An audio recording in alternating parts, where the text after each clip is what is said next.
Hello and welcome to this video. This video is the final one in a series that covers key topics found within Chapter 7 of your textbook. While these videos endeavor to cover many of the key points of the chapter, they do not necessarily cover all the key points contained within the textbook. Students are encouraged to read and study the entire chapter as they prepare for the chapter quiz. This video continues the examination of the relationship between the military, homeland security, and emergency management in the United States. Previous videos on this topic have stressed one important idea. The United States military possesses extraordinary capabilities that can be extremely valuable during disasters. But capability and authority are not the same thing. Military organizations may have aircraft, ships, engineers, communication systems, heavy equipment, logistics networks, and highly trained personnel. Yet when those resources are used inside the United States, emergency managers must also consider questions of command, legal authority, federalism, and civilian control. This video looks at three specialized organizations that play important roles during disasters: the U.S. Army Corps of Engineers, the U.S. Coast Guard, and U.S. Northern Command. The video further examines several federal grant programs that help state and local governments build their own preparedness capabilities. The U.S. Army Corps of Engineers, commonly called the Corps or USACE, has a long history of involvement in American public works, infrastructure, and disaster management. When many people hear the word Army, they naturally think about soldiers performing military operations. The Army Corps of Engineers reminds us that military organizations can also possess extensive civilian support capabilities.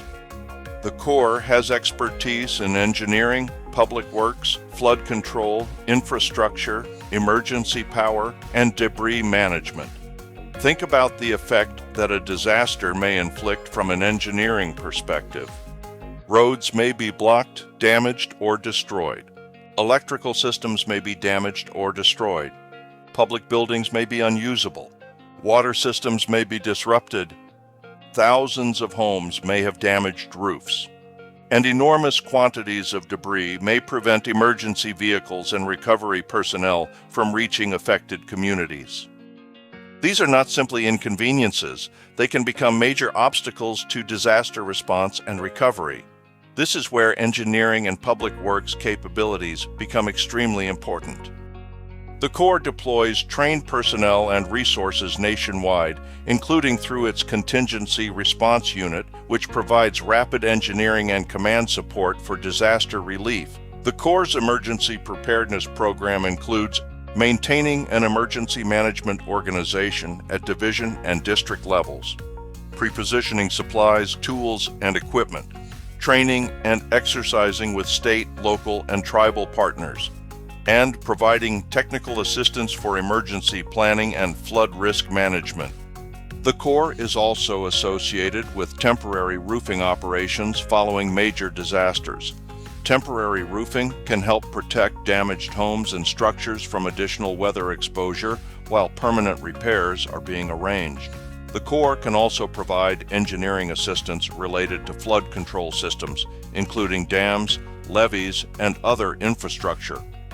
And its capabilities may support broader search and rescue operations, particularly when engineering expertise, specialized equipment, or infrastructure assessments are required. For example, Corps personnel can be invaluable when assisting with urban search and rescue in collapsed buildings. The larger point is that the Corps demonstrates how military organizations can contribute to disasters without necessarily performing traditional military missions. Its engineering expertise can become an important part of the nation's disaster response capability. Another organization with a unique disaster role is the United States Coast Guard. The Coast Guard's responsibilities include maritime search and rescue, port security, maritime safety, navigation, law enforcement, environmental protection, and disaster response. These missions make the Coast Guard particularly important during disasters affecting coastal communities, ports, waterways, and maritime transportation. Consider a major hurricane's effect upon the maritime environment. Flooding may isolate neighborhoods. Boats may become important rescue platforms. Ports may be damaged or closed. Navigation channels may become obstructed.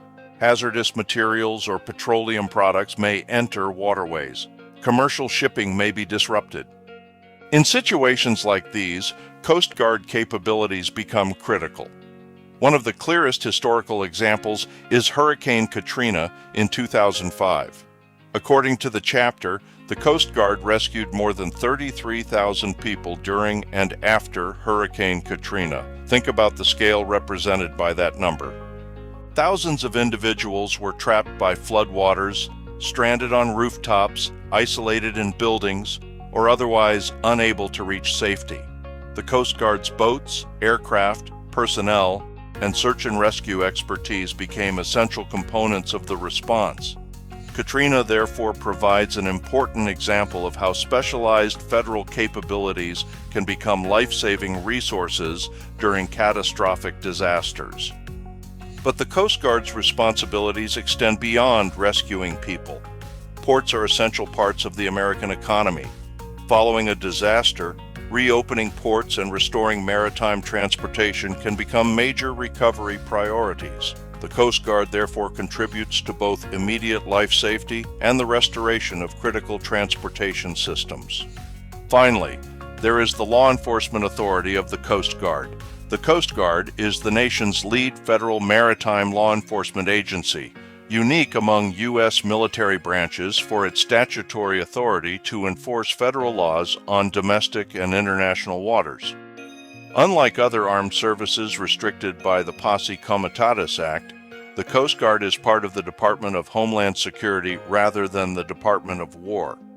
The Coast Guard operates under a different federal statute which grants commissioned officers, warrant officers, and petty officers full law enforcement powers, including the ability to carry firearms, make arrests, and execute warrants.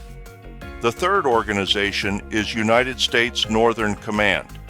This command coordinates Department of War activities involving homeland defense and defense support to civil authorities.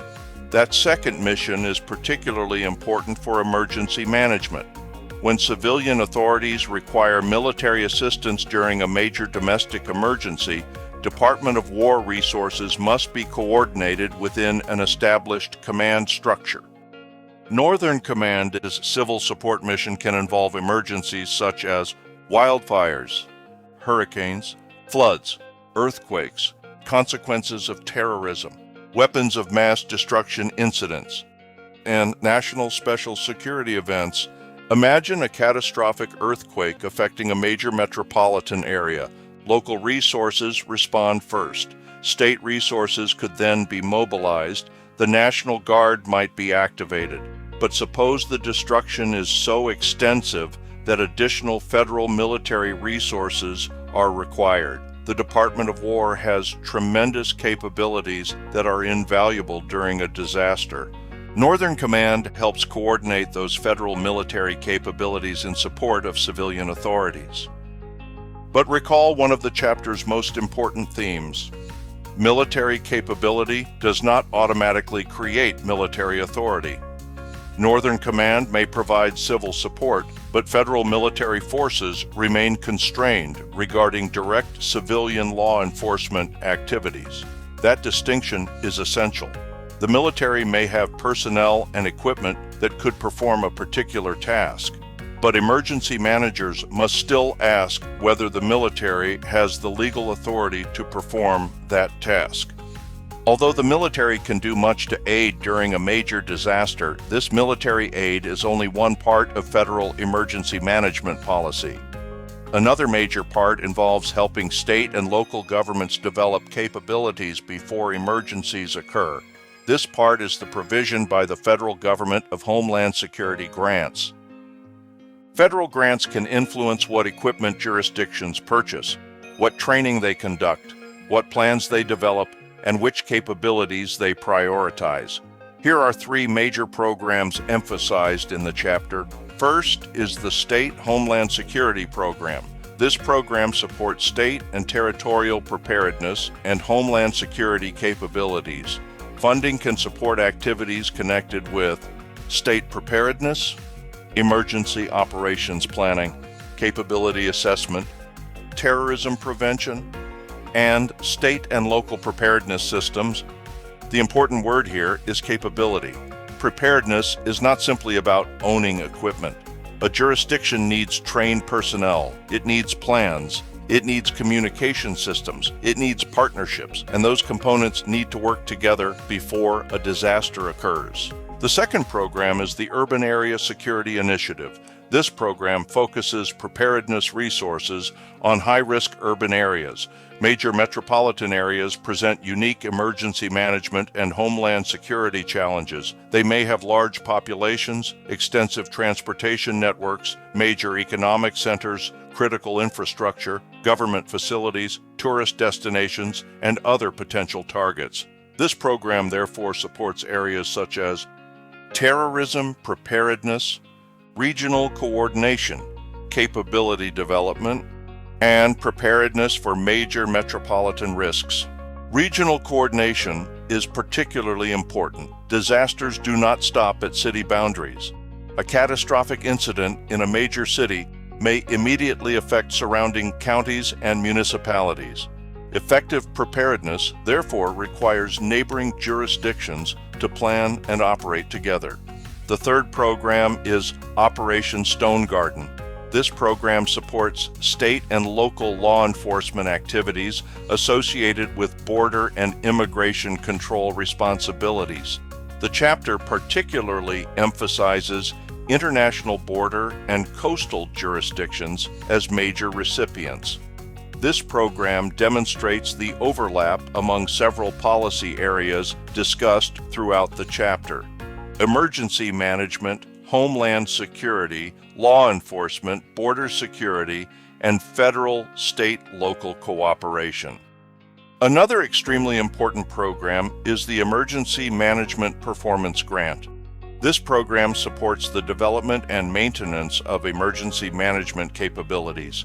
The chapter explains that the EMPG supports the core capabilities across the full emergency management spectrum of prevention, protection, mitigation, response, and recovery. This is important because emergency management organizations need resources even when disasters are not occurring. These resources and activities include training personnel, developing and updating emergency plans, conducting exercises, maintaining warning and communication systems, developing partnerships, and evaluating capabilities. Preparedness is a continuous process. These resources and activities highlight an important point. Federal funding does more than purchase equipment. Federal grants can influence what state and local agencies prioritize. They can influence how agencies plan. They can influence training requirements, and they can influence which federal preparedness standards and capabilities state and local governments implement. In other words, funding can shape emergency management policy. To summarize this chapter, here are the major concepts. First, military forces are valuable disaster response resources.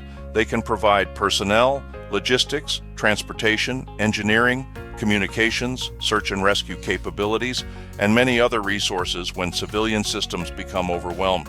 Second, military capability does not automatically mean military authority. Legal status matters. Third, remember the posse comitatus principle. Federal military forces face important restrictions involving direct participation in civilian law enforcement. Fourth, remember that National Guard authority changes depending upon duty status.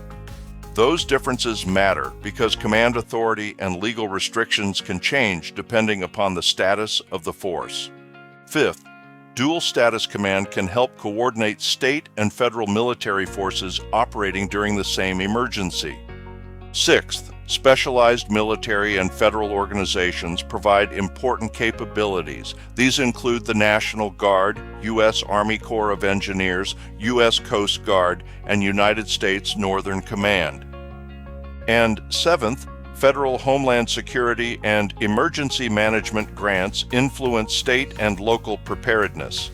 Major grants discussed in this chapter include the State Homeland Security Program, the Urban Area Security Initiative, Operation Stone Garden, and the Emergency Management Performance Grant. The most important question is not whether the military possesses useful disaster response capabilities. It clearly does. The more difficult question is, how can those capabilities be used effectively while still preserving civilian authority, federalism, constitutional protections, and the traditional role of civilian emergency management organizations? Thanks for watching.